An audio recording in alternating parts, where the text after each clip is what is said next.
Olá, boa tarde, seja bem-vindo ao Acontece Agora. Estamos chegando com mais informações do Brasil e do mundo para você neste sábado. Aliás, já se foi o primeiro mês do ano, estamos aí no último sábado de janeiro. E a pandemia causou a perda de mais de 250 milhões de postos de trabalho em 2020 no mundo todo. O cálculo foi apresentado pela Organização Internacional do Trabalho. Mulheres e jovens foram os mais afetados pela crise. De acordo com a OIT, 8,8% das horas de trabalho foram perdidas em todo o mundo em relação ao quarto trimestre de 2019, o que equivale a 255 milhões de empregos a tempo integral. Um número calculado pela Agência Especializada da ONU é 4 vezes maior do que o referente à crise financeira de 2009.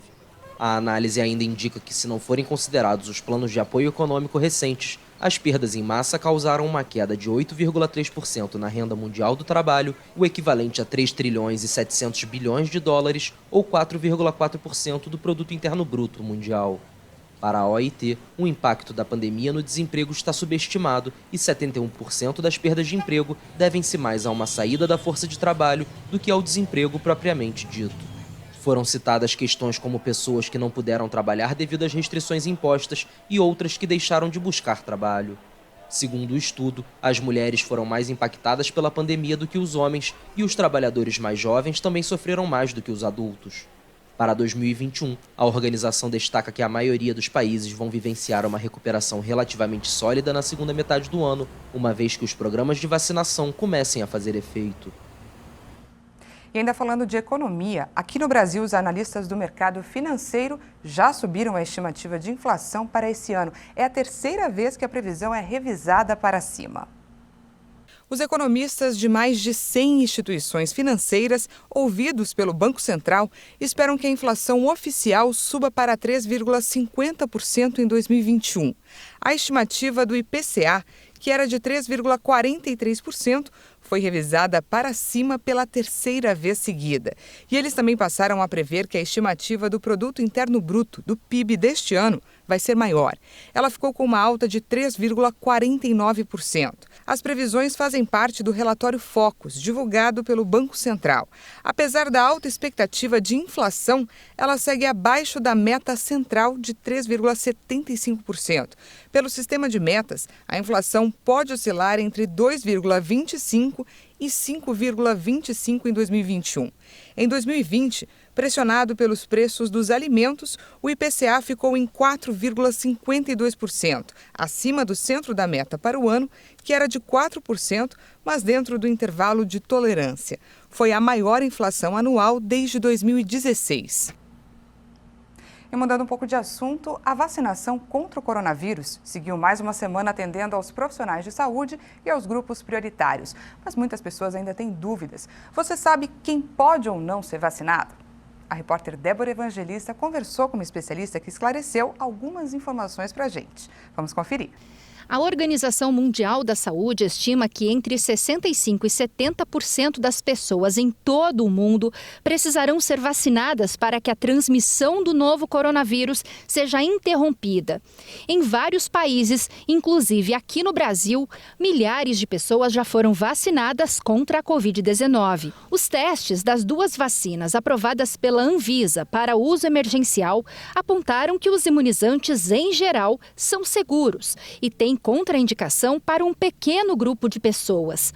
O uso das vacinas se restringe principalmente a quem tem alergia a algum componente do imunizante. Pacientes com doenças agudas e crônicas e com histórico de epilepsia ou convulsão devem procurar um médico antes de receber a vacina. Então, se a pessoa tem uma doença crônica, eu tenho insuficiência cardíaca crônica, eu tenho uma doença pulmonar crônica, mas se essas pessoas estiverem estáveis, controladas, elas podem e devem ser vacinadas. Quem não pode se vacinar naquela semana, por exemplo?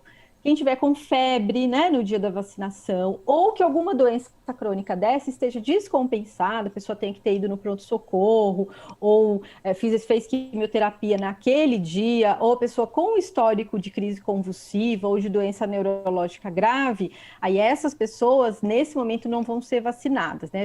Vai ser adiada a vacinação até uma outra reavaliação. Por enquanto, quem não deve ser vacinado são as gestantes e as mulheres que estão amamentando. E também os menores de 18 anos. Até o momento, esses dois grupos não fizeram parte dos estudos, o que significa que a segurança e a eficácia das vacinas aprovadas pela Anvisa para uso emergencial aqui no Brasil não foram avaliadas entre as grávidas e lactantes e entre as crianças e os adolescentes.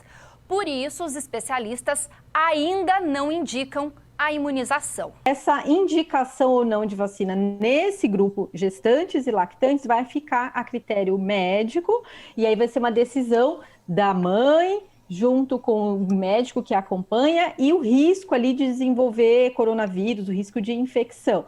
Quem já teve Covid pode ser vacinado? Pode sim ser vacinado. Quem teve Covid pode e deve ser vacinado. Porque nós não temos certeza de que quem teve Covid vai estar protegido por muito tempo. Hoje a gente tem estudos mostrando que quem teve Covid tem uma proteção aí até 5 meses, é o dado mais recente que a gente tem. Então a vacina vai servir como um reforço para o sistema imunológico para produzir mais anticorpos de defesa para quem teve Covid. A única ressalva é que a gente vai ter que respeitar aí um intervalo entre ter tido a doença, ter tido os sinais clínicos de Covid e a vacinação, que de um modo geral, quem teve Covid tem que esperar 1 mês para se vacinar. Mesmo com o início da vacinação, os especialistas afirmam que não é hora de relaxar com as medidas de prevenção. Usar máscara, lavar as mãos e manter o distanciamento social são as principais armas para evitar a disseminação do vírus. Além disso, ainda faltam muitos meses para que todos sejam vacinados contra a Covid-19.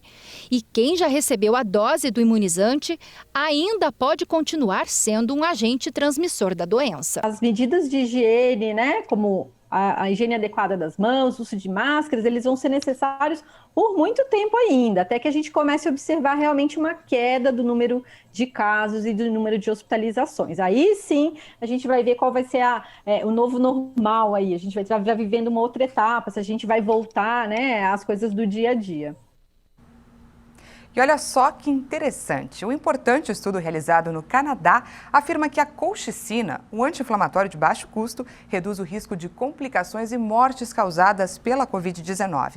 Apelidado de Colcorona, o ensaio foi realizado com mais de 4.000 pacientes no Canadá, nos Estados Unidos, Europa e América do Sul desde março de 2020.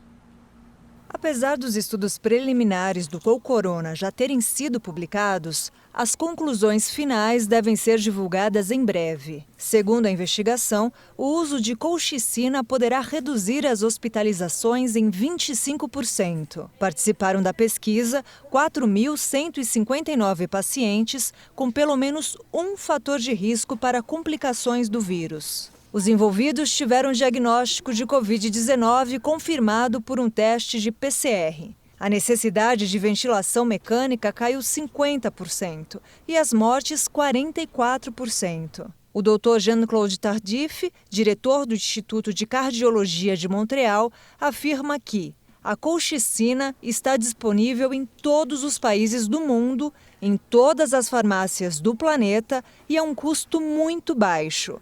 Essa é uma notícia muito boa. Nossa descoberta não será útil apenas na França, Canadá e Estados Unidos e países do G8.